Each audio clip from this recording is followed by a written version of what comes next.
dari tanah yang berdarah, dari jiwa yang tak pernah dijajah.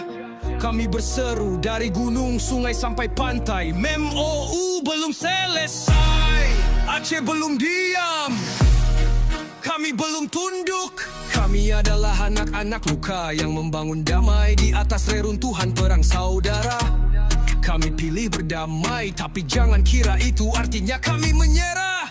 Kami duduk di Helsinki bukan untuk dijabak. Kami tanda tangan perjanjian, bukan kontrak penjajahan. Kami beri kalian kepercayaan, tapi yang kalian bawa 4 batalion ancaman. Kami Aceh, kami tolak, kami lawan. 4 batalion bukan solusi, itu pemicu perang diam-diam. Kalian datang berseragam, tapi rakyat tahu niat kalian bukan pengamanan. Ini tanah damai, bukan ladang operasi. Ini bumi syuhada, bukan wilayah pendudukan militerisasi. MOU Helsinki belum tuntas, undang-undang pemerintahan Aceh kalian injak. Kewenangan lokal kalian rebut, bahkan bendera dan lambang Aceh pun kalian tolak. Lalu sekarang kalian datang dengan senjata, mendirikan markas tanpa bicara dengan rakyat. Apakah kalian lupa, Aceh bukan tanah tanpa suara. Kami Aceh, kami bersumpah, tidak akan ada satupun langkah militer yang bebas tanpa suara rakyat. Kalian datang tak diundang, kalian membangun di atas luka yang belum kalian sembuhkan.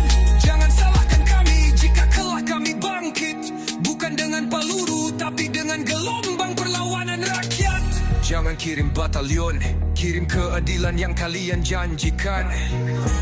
Jangan bangun barak, bangun kepercayaan yang sudah kalian hancurkan. Kalian bilang untuk keamanan, kami jawab keamanan siapa, rakyat atau kekuasaan? Kalau Aceh kembali gaduh, bukan karena kami mulai, tapi karena kalian ingkar pada janji. Kami sudah terlalu lama diam, sudah terlalu banyak kompromi kami berikan. Tapi kalau MOU kalian perlakukan seperti kertas bekas, maka jangan kaget kalau kami kembali bicara dengan bahasa keras. Bukan dengan senjata, tapi dengan persatuan seluruh rakyat Aceh Raya. Kami punya hak, kami punya sejarah, dan kami tidak akan diatur sinaknya oleh pusat yang hanya kirim pasukan tanpa bicara. Tarik batalionmu, tarik sekarang juga. Sebelum sabar kami meledak jadi gelombang amarah bangsa. 4 batalion bukan langkah damai, itu pengkhianatan yang dibungkus seragam dan senyuman palsu negara. Kami tidak tunduk. Kami adalah Aceh, tanah yang selalu melawan saat haknya dilanggar. MOU belum selesai, Aceh belum selesai.